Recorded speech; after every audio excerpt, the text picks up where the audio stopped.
Hi, my name is Jetty Boone, and I have abided by the UNCG academic integrity policy on this assignment. My title today is Does Money Really Buy Happiness? And if it does, how? The purpose of my presentation is to explain in great detail the relationship between wealth and happiness. I would like to start off by asking a few questions. Are you personally satisfied with your current income? Do you feel as though you would be more happy with your life if you made more money? My purpose today is to show how your wealth has a great impact on your happiness and even your mental state. Also, wealth is a predatory indicator of generational wealth. After an extensive amount of research and personal expertise, I feel I am now able to inform others of the impact that money has in relation to your happiness. The main points that will be covered today is discussing the personal benefits you receive from making more money, the difference in satisfaction from making your own money and or inheriting it, and does income ranging from the lower end vary significantly in happiness from those making $75,000 or more annually. To transition to main point number one, I will present the audience with pros and cons of being more wealthy than others. According to monetinnovator.com, there are pros and cons of being wealthy. The pros of having a lot of money include not having to stress where your money is coming from, not having to depend on others to ensure things in your life are taken care of, and being able to be there for someone else if they are suffering for a financial hardship. Cons of having a lot of money include squandering the money on items that may not serve a purpose, not appreciating the luxury of having access to an unlimited amount of money, and relying on the money heavily to solve all of your problems. To transition to point number two, we will relate how the personal benefits you receive from money to how the money is provided to you shows a difference in character.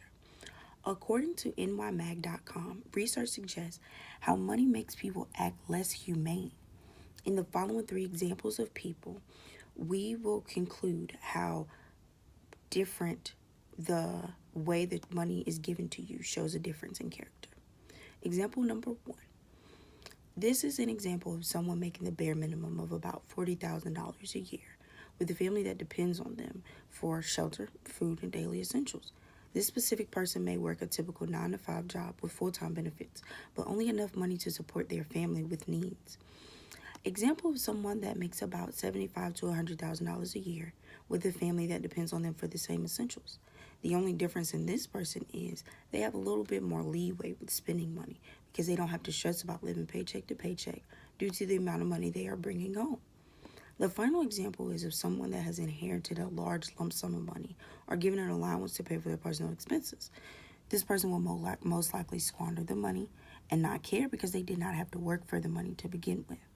In addition, due to being given the money, they typically will not have an appreciation for money and the hard work someone else had to put in. Transitioning to point number three. Continuing from the main point that we discussed above, this specific section will focus on measuring someone's true happiness based solely on their income. From the chart provided in the outline, you can clearly interpret that money truly does buy happiness. The chart shows the difference in your income and how it measures your happiness. And you can also include that your mental and other benefits may not be jeopardized because of the money that you are making. As you can see from the research that we have concluded today, it has been determined that money does have a huge impact on your own happiness and even your well-being. Scientifically, it has been proven that happiness is determined by your money. It does not mean that people who don't have as much money are not happy, but instead it shows people that the more money that you have, you truly are genuinely happy.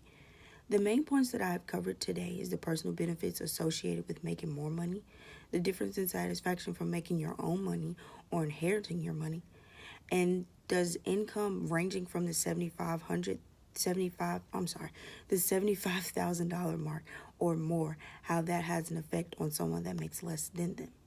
The purpose of this topic was to determine if money truly does buy happiness, and it does. I feel as though I personally chose this topic to show how others receiving money outside of working for it, how their happiness can be affected as well.